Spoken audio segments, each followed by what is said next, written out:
Hai, apa kabar semuanya? Semoga kabar Anda baik-baik saja. Terima kasih karena sudah memberikan support dan juga kesetiaan Anda untuk membangun channel Codot Film. Yuk kita lanjutkan alur ceritanya, sambil siapin kopi dan cemilan, setting suara volume full. Gasken. Menjelajah lebih dalam. Jeritan tajam yang menyedihkan terus bergema melalui hutan, yang dipenuhi oleh kabut racun. Jeritan ini menyebabkan hutan tampak sangat menyeramkan. Dasar! Suara deras angin tiba-tiba muncul di dalam kabut racun yang tebal. Beberapa cahaya dari nyala api samar-samar menghasilkan bayangan. Kabut racun di sekitarnya tampak ketakutan saat gugusan api muncul. Kabut racun mundur dengan sendirinya, membentuk jalur yang jelas. Tampaknya cacing beracun ini cukup takut dengan api surgawi. Dokter peri kecil memeriksa jalan yang terbentuk di depan mereka. Dia berbicara sambil tersenyum. Cacing paling beracun bersifat yin dan dingin. Api surgawi adalah yang kuat dengan panas alami. Cacing itu secara alami takut padanya. Xiaoyan tersenyum. Dia menoleh dan melihat ke depan. Dewastelan region kuno hidup sesuai dengan reputasinya. Xiaoyan lembut menghela nafas dalam hatinya sekali lagi. Ini hanya wilayah terluar. Dia tidak tahu penghalang seperti apa yang akan dia temui begitu dia melangkah lebih dalam. Kabut racun secara bertahap menipis.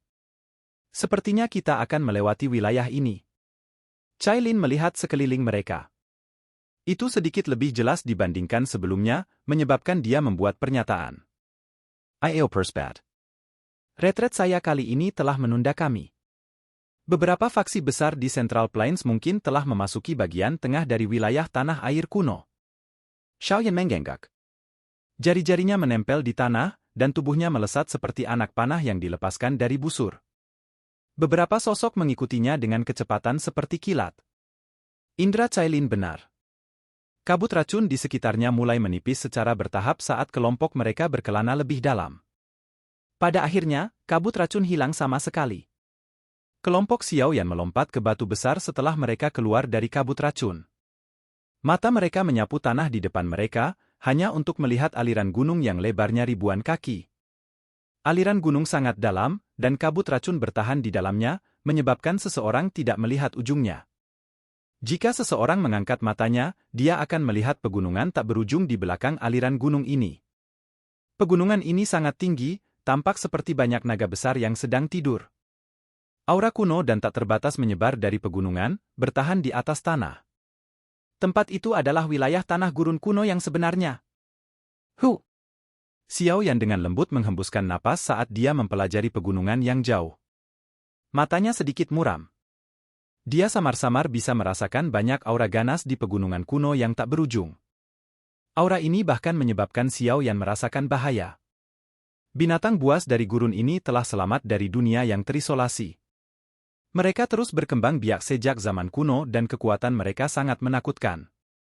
Meskipun kecerdasan mereka tidak dapat dibandingkan dengan Magical Beast dengan peringkat yang sama karena kekerasan mereka, kekuatan mereka adalah sesuatu yang bahkan Magical Beast tidak dapat dibandingkan. Tetua Paviliun Bintang Jatuh itu, King Cheng, dengan lembut menghela nafas di samping Xiaoyan. Xiaoyan menggenggak. Dia mengepalkan tangannya dan manik yang berisi warna zamrud muncul di telapak tangannya. Itu adalah benih bodhisattva yang telah diendapkan dari air liur transformasi tubuh bodhisattva sejak saat itu. Wilayah tanah gurun kuno ini sangat luas. Tidak mudah menemukan lokasi pohon purba bodhisattva. Selain itu, ada banyak binatang buas yang hadir. Dengan barisan mereka, mereka kemungkinan akan berakhir dengan nasib buruk jika mereka secara acak menyerang. Xiaoyan memegang gebeni bodhisattva di tangannya. Dia menutup matanya dan dengan hati-hati merasakan aktivitas di dalam benih bodhisattva. Ini berlanjut beberapa saat sebelum dia perlahan membuka matanya. Pandangannya ke arah barat laut saat dia berkata dengan lembut, tempat ini sepertinya terlalu jauh dari pohon kuno bodhisattva. Saya tidak dapat mendeteksi lokasi tepatnya. Namun, dari sedikit informasi yang telah dikirimkan dari benih bodhisattva, seharusnya ke arah itu. Ayo pergi. Xiaoyan menjembalakan benih bodhisattva. Dia tidak tinggal lebih lama lagi saat dia menekan jari-jari kakinya ke dalam batu besar. Tubuhnya terangkat seperti burung besar. Setelah itu, dia melangkah melalui udara kosong dan dengan cepat bergegas ke sisi lain dari aliran pegunungan. Kelompok Cailin mengikuti di belakangnya. Celah 1000 kaki ini mungkin tampak luas, tetapi dengan kecepatan kelompok Xiaoyan, mereka muncul di sisi lain dalam sekejap mata. Namun, mereka baru saja mencapai sisi lain ketika beberapa raungan binatang tiba-tiba terdengar dari tanah, dan beberapa sosok hitam membawa bau mual yang pekat saat mereka menerkam menuju Xiaoyan di udara dengan kecepatan seperti kilat. Hati-hati! Serangan mendadak ini menyebabkan Cailin dan yang lainnya merasa sedikit terkejut. Mereka buru-buru mengeluarkan peringatan. Bang! Langkah kaki Xiaoyan berhenti. Tidak ada perubahan pada ekspresinya. Dia melambaikan lengan bajunya dan angin yang menakutkan menyapu, menabrak bayang-bayang hitam. Sepasang binatang buas berbentuk macan tutul hitam bermata merah jatuh dari langit di tengah-tengah suara rengekan, A, B, ing. Sepertinya ada banyak binatang buas di wilayah ini. Kita tidak bisa terbang. Jika tidak, kami akan menarik perhatian beberapa orang yang telah masuk dan juga binatang buas yang merepotkan itu. Cailin sedikit mengerutkan kening dan berkomentar. Ayah. Xiaoyan menggenggak. Binatang buas di tempat ini mungkin tidak terlalu kuat, tapi begitu mereka menjelajah lebih jauh, binatang buas di dalam akan menjadi lebih sulit untuk dihadapi. Karena itu, dia tidak keberatan dan segera mendarat di tanah. Swoosh!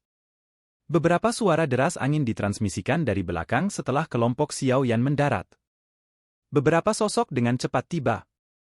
Mereka tetap di udara dan dengan hati-hati melihat kelompok Xiaoyan. Mata Xiaoyan juga melirik beberapa sosok itu. Orang-orang ini semuanya telah mencapai kelas Douzun. Namun, hal yang mengejutkan Xiaoyan adalah orang-orang ini bisa melewati kabut racun. Ayo pergi.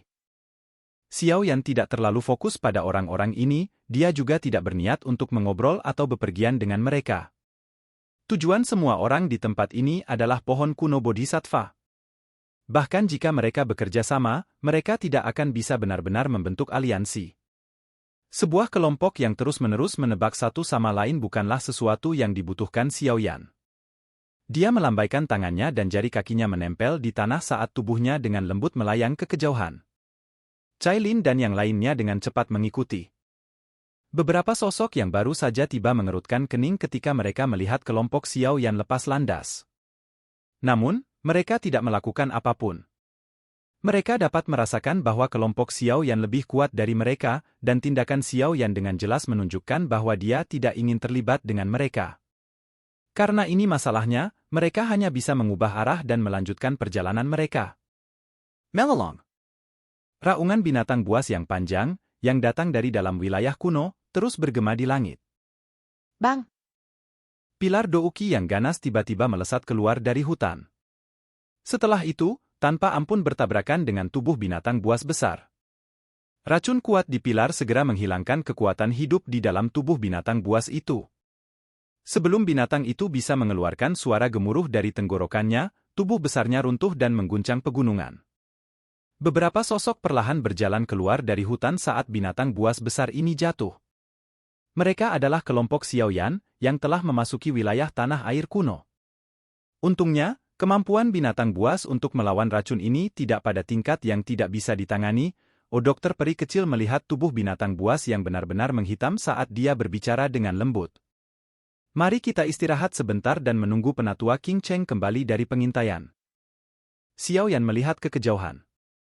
Meskipun mereka telah memilih untuk menghindari binatang buas selama perjalanan mereka, mereka tidak dapat sepenuhnya menghindari pertempuran seperti itu.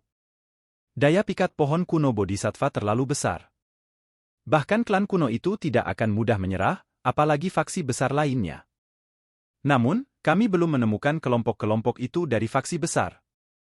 Dokter peri kecil duduk di atas batu di sampingnya saat dia berkata, berdasarkan kekuatan dan kecepatan mereka, kemungkinan kemajuan mereka saat ini jauh lebih cepat daripada milik kita. Xiaoyan sedikit mengangguk, tapi dia tidak terburu-buru.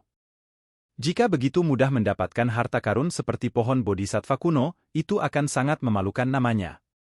Meskipun ada banyak faksi yang terlibat dalam pencarian, itu tidak mungkin untuk mendekati pohon kuno Bodhisattva dalam waktu sesingkat itu. Swoosh! Suara angin yang deras tiba-tiba ditransmisikan dari depan Xiao Yan saat dia sedang merenung di dalam hatinya. Sosok tua dengan cepat muncul di depan kelompok Xiao Yan. Sosok ini adalah Penatua King Cheng, yang telah pergi ke pramuka sebelumnya. Penatua King Cheng, bagaimana ini? Xiao Yan mengangkat kepalanya dan bertanya kapan dia melihat Penatua King Cheng kembali. Tidak ada yang terlalu berbahaya di depan kami, tapi saya bertemu dengan sekelompok orang. Saya diam-diam mengamati mereka. Tampaknya mereka berasal dari sekte langit yang mendalam. Penatua King Cheng menjawab. Sekelompok dari sekte langit yang mendalam? Xiao Yan mengerutkan alisnya saat mendengar nama ini. Tak disangka bahwa faksi pertama yang dia temui setelah memasuki wilayah kuno adalah sekte langit yang mendalam, yang telah membuatnya merasa tidak enak. Dia memiliki ketidaksepakatan besar dengan mereka. Konflik kemungkinan akan pecah jika dia bertemu mereka. Saya mendengar mereka berbicara saat saya mengamati mereka dengan diam-diam. Oh? Xiao Yan menggengket alisnya. Matanya tertuju pada Penatua King Cheng. Sepertinya ada kelompok dari fraksi lain di depan mereka. Mereka berencana untuk menghabisi grup ini secara diam-diam. Penatua King Cheng tertawa. Tidak perlu terlibat. Biarkan mereka saling menggigit. Kami akan menuju ke jalan kami sendiri. Xiao Yan menggelengkan kepalanya. Orang-orang ini benar-benar tidak bisa tetap damai.